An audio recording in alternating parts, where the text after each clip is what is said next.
Bonjour à tous, c'est Amy de Marketing on Heels. Aujourd'hui, on va voir comment déposer ses comptes directement au greffe du tribunal de commerce. Donc tout d'abord, on tape simplement dépôt des comptes au greffe du tribunal. Donc vous tapez la commune où est identifiée directement votre entreprise. Donc moi en l'occurrence, c'est La Roche-sur-Yon. Je descends et je vais chercher le site officiel du greffe du tribunal de commerce de ma région. Je clique directement sur dépôt des comptes sociaux. Donc je descends un petit peu ici, je vois qu'effectivement il y a toute la procédure qui est proposée. Donc on peut descendre. On a effectivement les coûts, donc généralement c'est en moyenne 45 € au total pour déposer les comptes. Donc on peut directement choisir de déposer les comptes annuels juste ici. Ici, on va avoir la possibilité de définir tous les documents en amont du coup pour préparer le dépôt des comptes sociaux. Éventuellement, si vous avez une micro-entreprise ou une petite entreprise, vous avez également des modalités.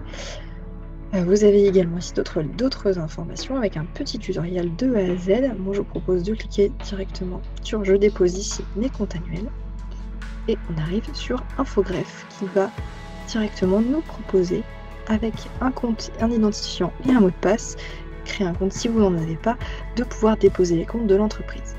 Une fois que vous avez accédé du coup à votre compte Infogreffe pour déposer vos comptes, on vous demande en première étape de saisir le numéro d'identification de votre entreprise. Une fois qu'on a sélectionné l'entreprise, donc on a fait juste une petite recherche sur le nom et on clique sur suivant, on arrive à l'étape 2, la saisie du dépôt. Donc on va avoir effectivement un récapitulatif de notre formalité. Donc on va pouvoir enregistrer la saisie pour plus tard, parce qu'on peut précommencer si on n'a pas encore tous les documents, ou alors on peut continuer. Donc on va juste choisir l'email en charge du contact du dépôt, donc un email classique. Le type de dépôt, on va choisir les comptes sociaux, on va choisir la date de l'exercice, par exemple du 1er janvier de l'année précédente à le 31 décembre de l'année précédente. Si votre exercice comptable est un peu différent, on ne va pas procéder et on ne va pas annoter directement cette date-là, mais si vous avez un exercice comptable classique réparti sur une année civile classique, vous pouvez simplement noter les dates de l'année précédente. Une fois que vous avez rempli ces informations, il vous suffit simplement de cocher les cases qui vous concernent et notamment la case qui certifie que vous avez pris connaissance des conditions de dépôt des comptes dématérialisés. Et il vous suffit ensuite de cliquer sur l'étape suivante. Si vous souhaitez avoir une option particulière par rapport à la déclaration de vos comptes, vous pouvez cliquer sur options et vous allez avoir les comptes déposés sont non rendus publics. Parce que vous pouvez avoir sur société.com par exemple la possibilité d'avoir l'affichage de vos différents comptes, donc on peut savoir le chiffre d'affaires que vous avez réalisé. Si vous souhaitez que ce ne soit pas rendu public, vous pouvez simplement cliquer sur cette case, compte de résultat également, bilan et annexe et compte déposé, publié sur une présentation simplifiée, donc vous pouvez choisir l'option qui vous concerne.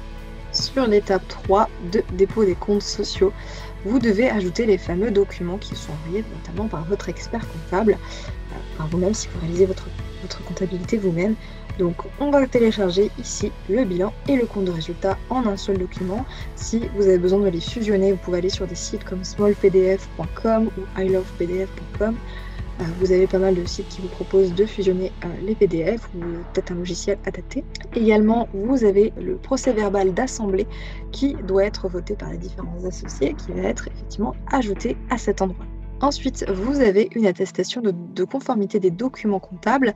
Donc, vous avez un modèle qui vous est proposé, vous avez juste à remplir. Donc, si vous voulez modifier, il y a effectivement des logiciels comme Seja PDF qui vous permet justement de remplir des PDF. Normalement, le document est au format Word. Vous pouvez simplement l'exporter en PDF et l'ajouter ensuite ici. Vous avez également une déclaration de confidentialité des comptes annuels à remplir. Vous pouvez également télécharger le modèle et l'ajouter également. Vous pouvez avoir aussi d'autres documents ajoutés selon certains cas, selon aussi la taille de votre entreprise et les conditions comptables qui vous sont imposées. Vous avez des fois un rapport de gestion ou un rapport du commissaire au compte si un commissaire a été désigné. Et à la suite de ça, vous pouvez passer à l'étape suivante une fois que vous avez saisi tous les documents.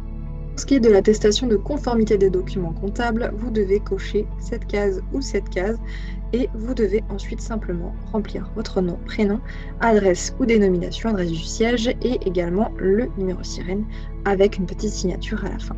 Pour ce qui est de la déclaration de confidentialité des comptes annuels, vous devez mettre la dénomination de votre personne morale, l'immatriculation ici, également l'identité du représentant légal signataire.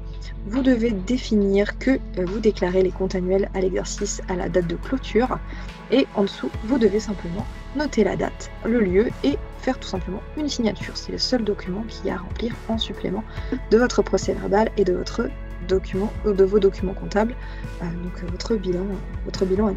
Étape 4 vous permet de visualiser votre dépôt et d'attester avoir visualisé votre dépôt pour pouvoir passer à l'étape suivante, celle du paiement de votre dépôt, donc il y a environ de 45 €.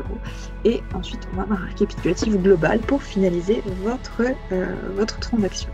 Dans cette 5e étape, on va avoir le récapitulatif du paiement, donc on a le dépôt au greffe registre du commerce et des sociétés, également le dépôt au BODAC, le dépôt à l'INPI par rapport aux statistiques, etc., diligence de transmission, et on a un total des formalités à 45,87 €. Ça peut varier d'une année à l'autre, mais pas de grand chose, c'est en moyenne dans ce prix-là. Et on peut choisir effectivement notre mode de règlement. Il nous suffit alors de régler, de visualiser notre récapitulatif et le dépôt des comptes annuels au greffe du tribunal de commerce est terminé.